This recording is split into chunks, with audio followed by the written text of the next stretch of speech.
Hey everybody, Yordle Man the Waifu Collector here, still the only fair human on Earth, and it's time to talk about the highly anticipated sequel to Ghost of Tsushima, Ghost of Yotei. Fans have been waiting for this game pretty much since the first game came out back in 2020, and now here it is. And as sequels go, the goal with Yotei is to up the ante and add more onto what they had. Not just quantitatively, but in the quality of the experience as well. So let's talk about if that's something Yotei has done and whatever other aspects of the game as well. So of course, this is effectively Ghost of Tsushima 2, which means the feel of what you're doing, the flow of combat and everything you associate with the first game is here in Yotei, as expected. I always kind of felt like Ghost combat was kind of like the hardest version of Batman Arkham combat, and it is still that in Yotei, as it should be. It's great combat with a good degree of challenge put onto it. So you know what it is, you're usually standing around surrounded by enemies and you're trying to stance break them before you're inevitably attacked by another enemy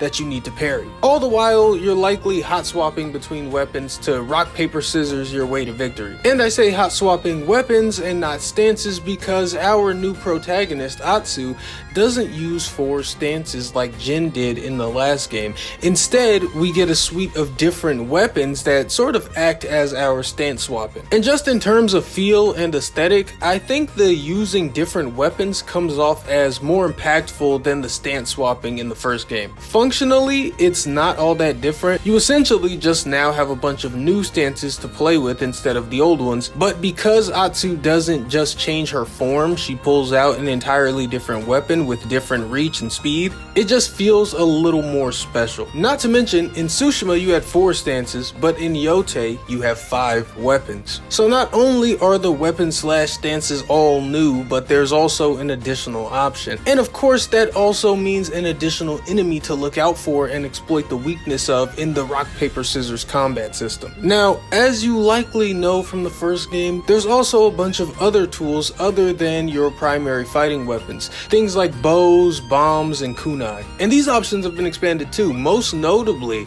with the addition of guns. Now, the rifle was alright, it's just a big cool kind of one-shot tool. It takes a long time to reload because it's an old-timey rifle, but you can speed it up through upgrades. But the quickfire pistol is amazing. It's so fucking fun to use and incorporate into the flow of combat. And these gun options go on top of the absolute heap of tools you have at your disposal. But at all times outside of stealth, your main focus are just going to be your stand and fight weapons. Because you can almost get caught shuffling through your bag, trying to use a bomb or something and just leave yourself open to get chopped. Anyway though, there's also the wolf mechanic. In Ghost of Yotei, you have a wolf companion, kinda. It's this wolf that has a chance to randomly appear when you perform certain actions, primarily the standoffs. And if it appears during a standoff, it'll eliminate one extra enemy for you and continue fighting alongside you for the rest of the encounter. You can up the chances of the wolf appearing and give it more abilities by completing these wolf dens around the map. Truthfully, it's not the greatest mechanic ever, but it's still something to take advantage of when it happens for you by throwing things at enemies which will make the wolf kill them. Speaking of throwing things, this is probably the best additional mechanic of Yotei. In Yotei, there are objects and weapons often lying around the environment and you can kick them up into your hand and throw them at enemies. It always immediately staggers enemies, and that's if it doesn't kill them. And like I mentioned, it'll make your wolf attack as well. It's always so satisfying to do. I swear, it might be the best part of the game, but there's an additional bit. We're all used to the blue attacks that need to be parried and red attacks that need to be dodged, but here in Yotei, there are these gold and yellow disarming attacks, where if they hit you, you'll lose your weapon and you'll have to scramble to pick it up. Now you can just dodge these yellow attacks, but if you hold down the heavy attack button and let go before the enemy, you'll disarm them. And you can even pick up their weapons and throw it at them or their friends. It's honestly a great added part of the combat, and sometimes you've got to decide if it's better to just get out of the way or try and disarm your opponent instead. But okay, All of these things are additions or improvements, but honestly not to the degree that changes the game astronomically or makes it particularly hard to go back to the last one. And probably the biggest problem with Ghost of Tsushima remains halfway unaddressed here in Ghost of Yotei. I'm talking about the pace of the game, not the pace of the combat. That's fine, and the combat has always been Ghost's strong point, but the actual pace of you getting to do stuff compared to all the standing around and unimportant slow character chatter is still pretty bad. And unfortunately, I think Sucker Punch just doesn't have the writing chops to make standing around listening to their characters very interesting, at least not for very long and not consistently. And this is coupled with too much nothing gameplay that happens along the main quest line. You know, stuff like picking mushrooms or staring at a sunset. It's not really gameplay, it's absent-mindedly moving a stick and pressing one button while a character with no depth prattles on. It happened a lot in the first game and it happens a lot in Yotei still. However, a part of it that was improved is the flow of the open world and the optional quests. These are usually much quicker to get straight to the point, and a lot of the activities try to incorporate the combat because it is the bread and butter. Of course, there is some nothing gameplay mixed in, you can't escape it all, but the flow of the open world and side content is greatly improved over the first game, but unfortunately, that can't be said for the main story content. And you know, while we're here, let's talk about story. Again, like the first game, Yotei takes its sweet time before really getting interesting and attempting to hold it.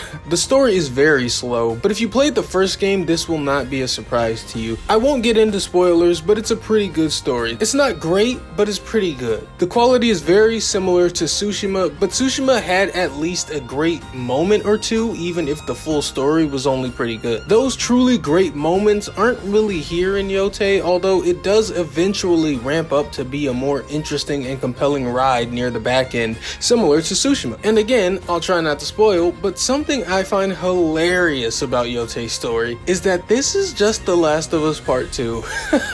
It's just The Last of Us Part 2. Ghost of Yotei and The Last of Us Part 2 have incredibly similar premises, themes. Certain Yotei moments are the exact same crossroads that Ellie came to. They are just wildly similar revenge stories. And I guess I get it, media has been doing revenge stories forever and there's only so much that can be done, but this was funny. It's literally the last Ghost of Yotei Part 2. One thing I will say though, is that the end of Yotei doesn't somehow fumble a 20-hour point the game was trying to beat you over the head with like The Last of Us did. But you didn't hear that from me.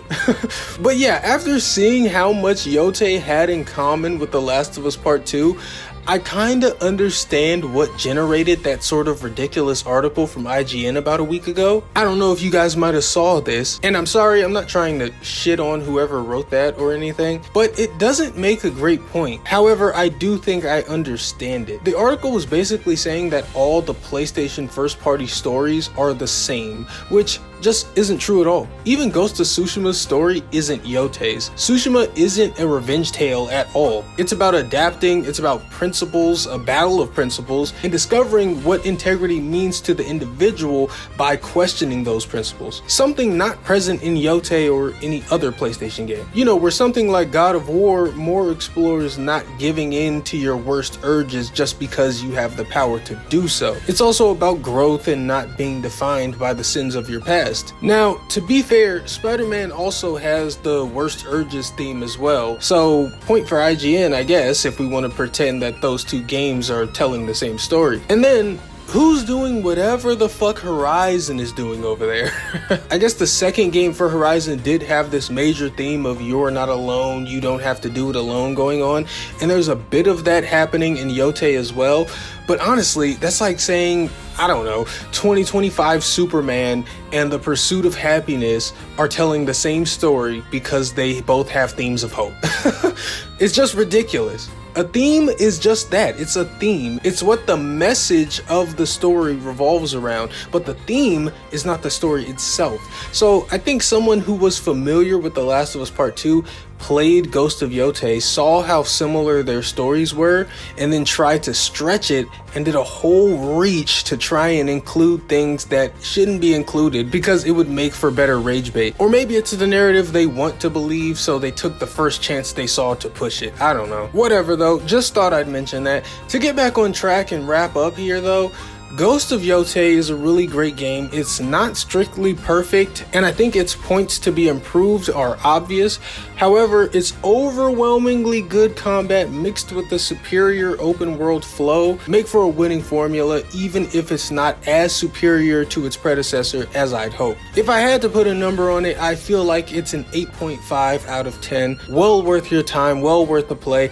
Give it a go and see what you think. Thanks for watching the video. Please don't forget to leave a like if you enjoyed, and consider subscribing for more good gaming talk. But even if you forget everything I said in this video, just remember that I am Yotei, the waifu collector. I am just a normal guy. I like hentai, and I have never convinced anyone of anything ever. Goodbye.